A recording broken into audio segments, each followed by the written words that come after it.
primeiro lugar, é preciso que se compreenda bem, digamos, as circunstâncias deste julgamento.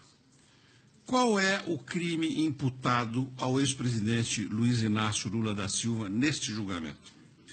É muito simples e muito clara a acusação. Haver recebido um apartamento no edifício Solares, no Guarujá, para, em contrapartida, praticar atos com o presidente da República que favorecessem a OAS. Então, isso tudo tem uma definição no Código Penal. Se fosse verdade, o que teria acontecido seria um crime de corrupção passiva. Não é? O agente público, o funcionário público, o servidor público, recebendo vantagem econômica para, em contrapartida a essa vantagem, praticar ou omitir um ato das suas atribuições, do seu ofício, para favorecer alguém. Muito bem. Colocada esta primeira premissa, o que é que os autos demonstraram a respeito, em primeiro lugar, do recebimento do apartamento? Todos nós já conhecemos, já ouvimos dizer assim, só é dono quem registra, não é verdade? Quer dizer, o cidadão, para ser dono de um imóvel, ele tem que ter uma escritura e registrar no registro de imóveis, na circunscrição imobiliária. Muito bem, então a primeira pesquisa que se faz para saber se alguém é dono ou recebeu um imóvel é pesquisar no registro de imóveis. Feito isso no Guarujá, este imóvel, de acordo com os registros oficiais, pertence à OAS. Não pertenceu nunca à família Lula da Silva. Segundo lugar, qual teria sido, então, a forma de recebimento desta vantagem? A denúncia, inicialmente, diz que o Lula recebeu a propriedade desse apartamento. A defesa demonstrou que a propriedade desse apartamento não foi transmitida ao Lula e nem a ninguém de sua família. Então, o que é que passou o juiz de primeiro grau a fazer? Bom, não é bem isso, não é bem a propriedade que ele recebeu o direito de usar o apartamento em nome de um laranja, em nome de um terceiro. Bom, então tá bem, então vamos lá. Ele usou um dia, uma noite, este apartamento? Jamais. Ele nunca teve as chaves deste imóvel chamado triplex. Ele nunca permaneceu lá em situação alguma. Bom, aí então, como ele não recebeu nem a propriedade, nem a posse para usar o apartamento, passou-se no juízo de primeiro grau a dizer, não, ele não recebeu a propriedade, também não recebeu a posse, mas o apartamento foi atribuído a ele. Bom, aí nós da defesa ficamos com uma tarefa indecifrável para resolver. O que é atribuição de um imóvel? Vocês já ouviram falar disso? Eu nunca ouvi falar. Eu tenho 50 anos de exercício da advocacia e nunca ouvi falar em atribuição de imóvel. Como é que é essa história?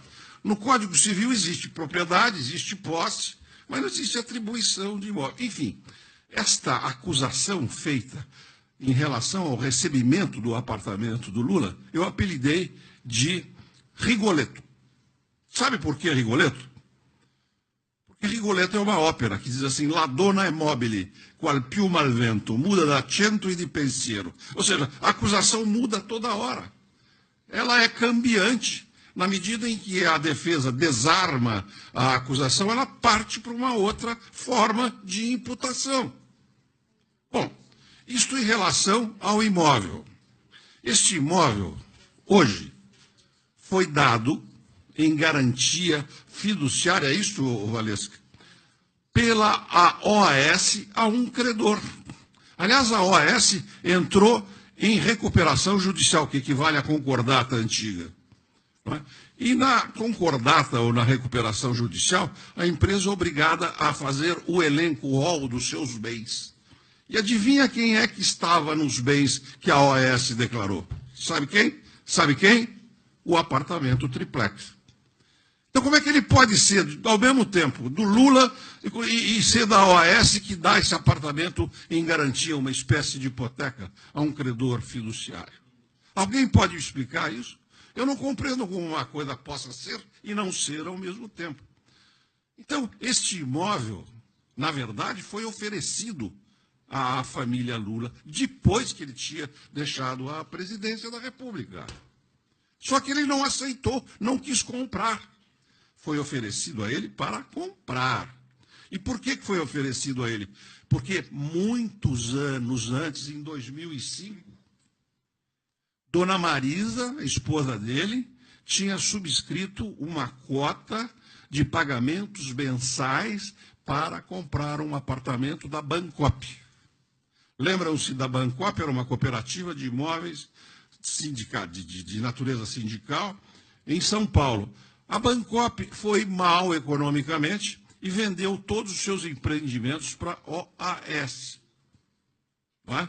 Então, na verdade, a Dona Marisa já tinha subscrito e pago e declarado no imposto de renda e com depósito mensal no banco das prestaçõezinhas choradas, como todos nós fazemos para comprar um imóvel. Não é? Isso lá atrás. E só por esta razão é que, muitos anos depois, a OAS resolveu, como sucessora da Bancop, dizer o seguinte: olha, a senhora tem um crédito aqui, a senhora não quer comprar um apartamento? Não tem aquele, mas tem esse aqui que é muito melhor e tal. E sendo o Lula presidente da República, a OAS, obviamente, tinha todo o interesse em vender uma unidade no imóvel, no prédio, para um ex-presidente da República. Bom, isto em relação ao imóvel. Esse triplex, em resumo, não é, nunca foi e nunca será dos Luiz Inácio Lula da Silva ou de qualquer uma pessoa de sua família, porque ele pertence à OAS, porque a OAS o deu em garantia, em hipoteca, a um banco, e nunca esteve em nome de Lula da Silva. De outro lado, assim, não, mas podia estar em nome da OAS, ele usava o apartamento. Ele nunca pôs os pés no apartamento para lá passar algumas horas. É esta prova que nós temos nos autos. Mas o tribunal resolve, como na fábula do Cordeiro e do Lobo, diz o seguinte: olha, o senhor Cordeiro, eu vou comê-lo porque o senhor está sujando a água que eu tomo. O Cordeiro diz: olha, mas eu estou abaixo de você, o rio corre de você para mim, como é que eu posso sujar a sua água? Ah, é verdade, mas se não foi você, foi seu pai, se não foi seu pai, foi seu avô, se não foi seu avô, foi seu bisavô, de todo jeito eu vou querer comer você. É a velha fábula do lobo e do cordeiro, não é? Bom, este é, então, o quadro probatório em relação ao apartamento que o Lula teria que recebido e que nunca recebeu. Eu diria com Manuel Bandeira, é uma coisa que teria sido, mas que nunca foi. Ele está condenado por isso. Bom, mas vamos ao outro dado, ao outro elemento que compõe esse crime, que é a prática de um ato de ofício que favoreça aquele que dá a vantagem ilícita. Nós perguntamos durante todo o processo para o juiz, para os procuradores, para as autoridades, mostrem qual é o ato praticado pelo ex-presidente Lula que teria favorecido a OAS. Qual é o ato? Ele deu uma concorrência? O que ele fez? Onde ele decidiu? Qual é o ato administrativo que ele baixou para favorecer a OAS? Não existe. Como o crime exige que aconteça a prática de um ato de ofício para favorecer alguém que paga em troca disso, o que é que a justiça, o que o judiciário fez até agora? Falou: bem, sabe como é? De fato, está escrito aqui no artigo 317 do Código Penal que receber ou solicitar vantagem devida para praticar ato de ofício é crime. Mas, na verdade, nós não precisamos do ato de ofício. Então, a nossa pergunta fica sendo: se o crime diz que é preciso receber uma vantagem indevida, que é preciso haver a prática de um ato de ofício que favoreça aquele que dá a vantagem, e não existe nenhum dos dois, como é que nós ficamos? Nós estamos diante de uma condenação fora acima das provas, com desprezo às provas trazidas aos autos e fora da lei. Porque a lei diz que para acontecer o crime de corrupção ativa é preciso que concorram essas duas situações que eu acabei de expor aos senhores. Isto gera uma grande insegurança jurídica no nosso país, porque nós sabemos que se nós não cometermos um crime, nós nunca seremos punidos pela justiça criminal. Mas agora o que se está vendo é que há punição sem crime. Este é o ponto. Sem a prova de um crime. Então, nós não podemos aceitar isso. A Constituição e a lei é a medida de todas as coisas. Não é a vontade do juiz, não é o que o juiz acha, mas é o que a lei diz, o que a Constituição manda.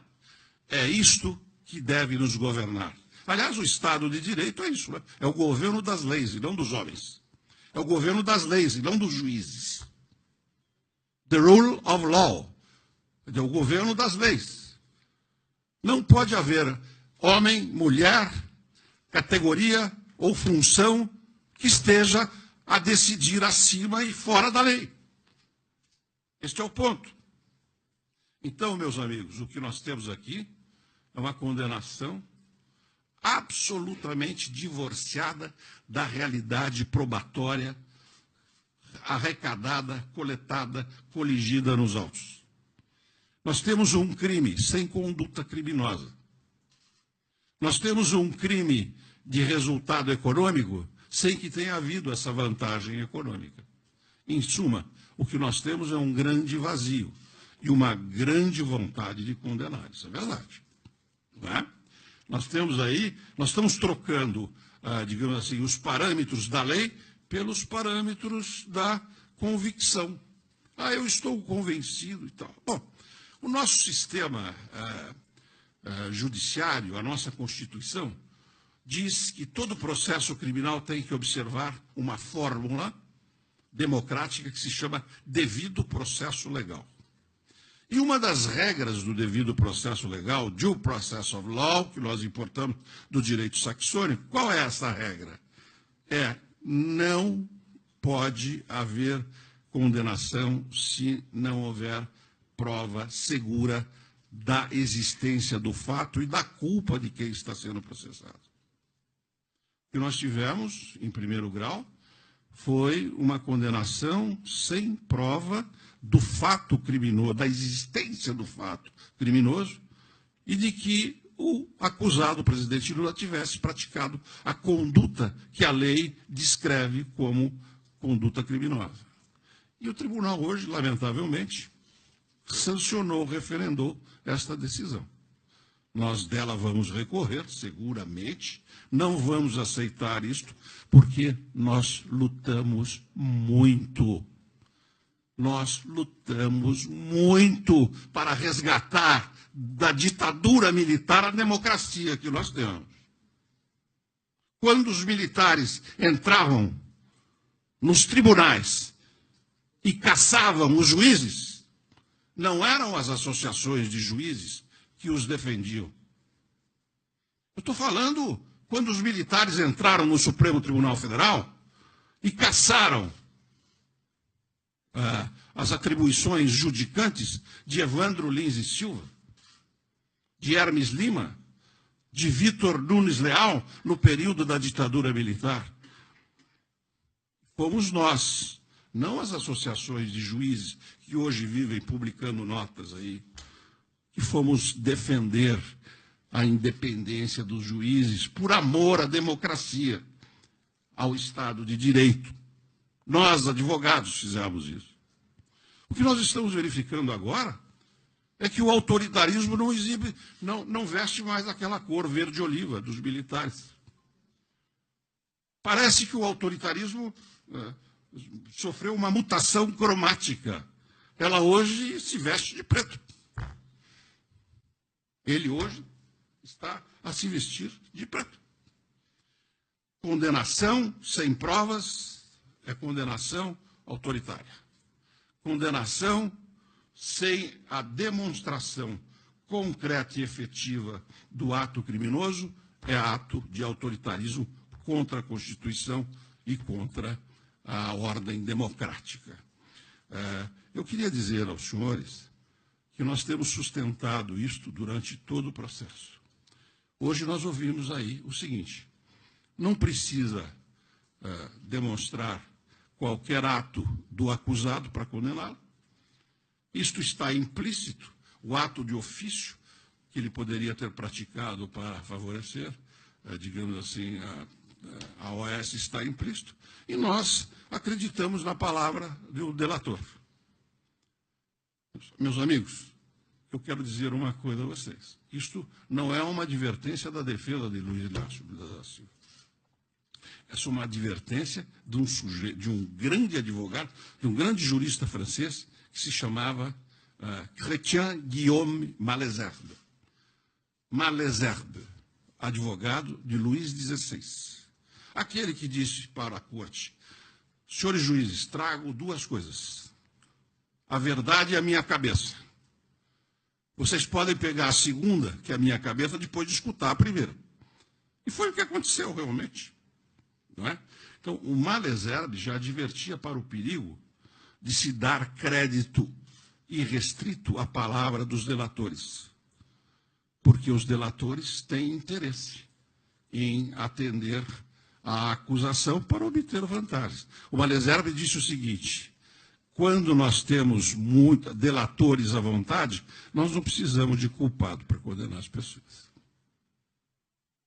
Quando nós temos muitos delatores, nós não precisamos de culpados. Então, não vejo como se possa lavrar uma condenação como esta contra o ex-presidente Lula. Esse julgamento de hoje será julgado pela história. A história vai ler todas as nossas razões, vai ler todos os nossos livros e vai saber em que circunstâncias se condenou aquele que foi o maior líder popular das Américas, como diz o New York Times de hoje, de ontem. E então, os que hoje julgam serão julgados. Quem se lembra do nome dos juízes que condenaram Nelson Mandela na África do Sul? Alguém se lembra? Mas todos se lembram de Nelson Mandela. Quem se lembra do nome dos juízes que condenaram Tiradentes no nosso país? Mas todo mundo se lembra de José Joaquim da Silva Xavier, o nosso Tiradentes. Não é? Então, não se iludam. A verdade pode ficar doente, mas ela não morre nunca. E a nossa verdade é a inocência de Luiz Inácio Lula da Silva, o presidente que tirou da miséria 40 milhões de brasileiros.